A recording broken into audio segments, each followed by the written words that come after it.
Hello friends and welcome back to our channel Banarasiya. तो आज हम डिस्कस करने वाले हैं वन ऑफ द मुख्य उपनिषद जिसका नाम है मांडुक्य उपनिषद। और ये सिर्फ यूजीसी नेट योगा के पर्पज़ से इस उपनिषद का यहाँ पे डिस्क्रिप्शन बताया गया है। तो सबसे पहले यूजीसी नेट योगा के सिलेबस के अकॉर्डिंग उसमें 3-4 टॉपिक्स दिए हुए हैं, इंट्रोडक्शन, स्टेजेस ऑफ कॉन्शियसनेस और ईच स्टेजेस का डिस्क्रिप्शन, वो सब हम देखने जा रहे हैं। तो इंट्रोडक्शन, मुख्य जो 11 उपनिषद है हमारी, उसमें से सबसे छोटी उपनिषद जो है वो हमारी मांडुक्य उपनिषद है। और जो one of the most important महाकाव्य है जो योगा में कहा जाता है, अयम आत्म ब्रह्मा, यानी कि मैं ही ब्रह्म हूँ, वह इसी उपनिषद मांडुक्य उपनिषद का शब्द है। इसके अलावा यह उपनिषद एक इंसान को, एक चित्त को 4 भागों में बांटता है, या बोलना चाहिए कि हमारे कॉन्शियसनेस को 4 भागों में बांटता है। और फिर उस कॉन्शियसनेस को ओंकार के जो साइलेबल्स है, यानी कि ओ, अ, उ और म, और ओंकार के बाद की जो शांति है, ये चारों से रिलेट करता है। और जो उपनिषद पढ़ने वाले होते हैं या जो योगी होते हैं, साधक होते हैं, जनरली मांडुक्य उपनिषद को जो कमेंट्री है, जो गौड़पाद जी द्वारा लिखी गई थी, उनके साथ पढ़ी जाती है। तो गौड़पाद जी कौन थे? गोविंद पाद जी के गुरु थे, जो कि आदि शंकराचार्य जी के भी गुरु के गुरु थे। और उनकी जो कमेंट्री है उसका नाम है गौड़पाद कारिका, जो कि 215 श्लोकों की बनी हुई है।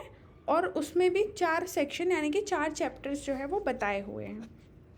तो जनरली मांडुक्य उपनिषद को गौड़पाद कारिका के साथ पढ़ा जाता है।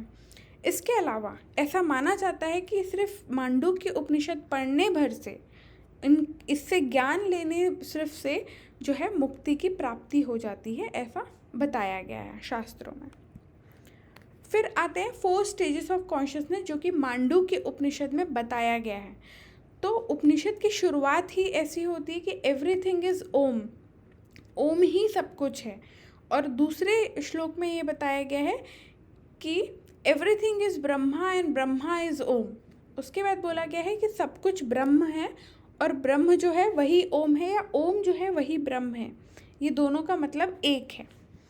और इसके अलावा ये भी बताया गया कि आत्मा यानी कि सेल्फ, इंडिविजुअल सेल्फ जो है वो ब्रह्मा है, इसीलिए आत्मा, ब्रह्मा और ओम, ये तीनों जो है वो एक ही रियलिटी, एक ही सत्य है। इसके अलावा जो हमारा कॉन्शियसनेस है उसको 4 भागों में बांटा गया है, वैष्णवर, तेजस, सुषुप्ति और तुरीय।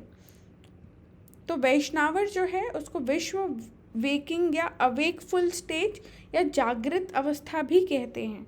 और वैष्णवर जो है वो ओंकार के आकार से रिलेट करता है, जिसके 7 लिम्ब है, 7 अंग है, जो कि head, eyes, mouth, trunk, limbs, kidney and feets हैं। इसके अलावा 19 मुख हैं, 19 माउथ हैं, यानी कि 5 ज्ञानेंद्रियाँ, 5 कर्मेंद्रियाँ, 5 प्राण और 4 कंपोनेंट ऑफ माइंड, यानी कि अंतःकरण चतुष्टाय। और वैष्णवर जो है, जो जागृत अवस्था है, वो ग्रॉस ऑब्जेक्ट, जो भी ये मटेरियलिस्टिक वर्ल्ड है, उसको इंजॉय करने के लिए जानी जाती है। इसको कॉस्मिक लेवल पे विराट नाम से भी कहा गया है, क्योंकि इसमें सारी जो ग्रॉस या मटेरियलिस्टिक जो इस संसार की चीज़ें हैं सब समाहित हैं, इसीलिए इसको विराट नाम से भी जाना जाता है। Next state of consciousness is tejas, जिसको हम ड्रीम स्टेट या स्वप्न अवस्था भी कहते हैं। और स्वप्न अवस्था जो है ओंकार के ऊकार से रिलेट करके मांडुक्य उपनिषद में बताई गई है। इसके भी 7 अंग होते हैं और 19 मुख हैं, जैसे कि हमारे वैष्णवर के थे। और ये सब्टिल चीज़ों को, जो सूक्ष्म होती हैं, उनको एंजॉय करता है, उनको रिकॉग्नाइज करता है।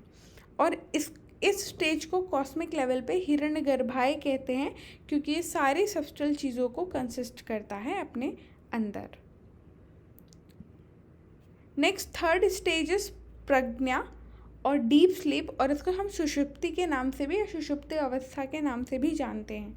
तो डीप स्लीप जो है वह अवस्था ओंकार के मकार से रिलेट की गई है। जो मकार है वो सुषुप्ति है। और in this stage a person doesn't have any desires nor object nor he visualised dream. हम गहन निद्रा में कैसे होते हैं, ना हमें सपने आते हैं, ना हमें कोई इच्छाएं होती, ना हमारी कोई वासनाएं होती हैं। तो वही डिस्क्रिप्शन यहाँ पे बताया गया है। और ऐसा बताया गया है कि जो हमारी कॉन्शियसनेस है, जो हमारा चित्त है, जो हमारी बुद्धि है, जो अंतःकरण चतुष्टाय है, वो एक हो जाता है और सारे एक्सपीरियंसेस जो हैं वो एक धारा में बहने लगते हैं। कुछ अलग नहीं होता, मन, बुद्धि, अहंकार, चित्त ये अलग नहीं होता, एक होता है डीप स्लीप में। और जो डीप स्लीप है उस समय जो मनुष्य है वो आनंद की प्राप्ति करता है, इंजॉयर होता है ब्लिस का। इसीलिए डीप स्लीप को सुषुप्ति या प्रज्ञा के नाम से भी जाना जाता है। और इसी अवस्था में जो मनुष्य है वो खुद को जानने वाला, खुद का स्वामी और सब चीज़ों का ज्ञाता माना जाता है। और इसी अवस्था को कॉस्मिक लेवल पे ईश्वर के नाम से भी बताया गया है। लास्ट और मोस्ट इम्पॉर्टेंट स्टेट जो है कॉन्शियसनेस का वो है तुरीय। ठीक है, तो तुरीय जो है उसको साउंडलेस ओमकार से रिलेट किया गया। जो ओमकार के बाद की जो शांति होती है, जो वाइब्रेशंस होती हैं साउंडलेस ओम की, उससे तुरीय को रिलेट किया गया है। और जैसे हम कहते हैं ना ब्रह्मा विष्णु महेश है, वैसे ये 3 स्टेज अभी तक बताए गए थे, वैष्णवर, तेजस और प्रज्ञ, यानी कि डीप स्लीप। और तुरीय जो है उन सब से परे है, मतलब अ उ म ओमकार का अंतिम है, मतलब ओमकार की जो शांति है वह तुरीय है। और वैसे ही जो अवस्था है, मतलब जिस अवस्था को डिफाइन नहीं किया जा सकता, पर वो तीनों से परे है, जागृत, स्वप्न, सुषुप्ति से परे है, जिसको रिलेट नहीं किया जा सकता, जिसको बताया नहीं जा सकता, जिसको बोला नहीं जा सकता, वो यहाँ पे बताया गया है। और इसका रियल नेचर कैसा गया है, इस समय इस तुरीय अवस्था में जो मनुष्य है, जो साधक है, उसका कॉन्शियसनेस कैसे होता है, नेति नेति। इसके लिए ये बोला गया है, यानी कि ना वह यह है ना वह है, नॉर दिस नॉर दैट। और ये एक ऐसा स्टेट है जहाँ पे ट्रांसक्विलिटी या आनंद जो है, नॉन डुअलिटी, अद्वैत और आनंद जो है वो समाहित है, ऐसा इस उपनिषद में बताया गया है। तो अगर इसको हम एक डायग्राम के बेसिस पे समझें तो हमारी 4 अवस्थाएं हैं। विश्व, यानी कि जब हम जागे हुए हैं, इस दुनिया में हम काम करते हैं, जागते हैं, चीज़ों को महसूस करते हैं। फिर है ड्रीम, जिसमें हम सोते हैं, नींद होती है, सपने आते हैं। फिर है प्रज्ञ, यानी कि डीप स्लीप, जब हमें कुछ भी याद नहीं होता है। और तुरीय, यानी कि जो अल्टीमेट रियलिटी है, जो इन तीनों से परे है और इन तीनों को कंट्रोल करती है। और जो वेकफुलनेस स्टेट है वो आकार से रिलेटेड है, तेजस या ड्रीम वाला जो स्टेट है वो उकार से, ओमकार के, डीप स्लीप को मकार से रिलेट किया गया, और अ उ और म से जो परे है वो है आपका तुरीय। इसके अलावा उपनिषद ये कंक्लूड करती है कि जो इस सच्चाई को जान लेता है, जो इन अवस्थाओं को समझ लेता है, जो खुद को समझ लेता है, वह उस ब्रह्म को, उस सुप्रीम सेल्फ को समझ लेता है, ऐसा बताया गया है। So guys, hope you like this video. Do like, share and subscribe our channel for more videos. Thanks for watching.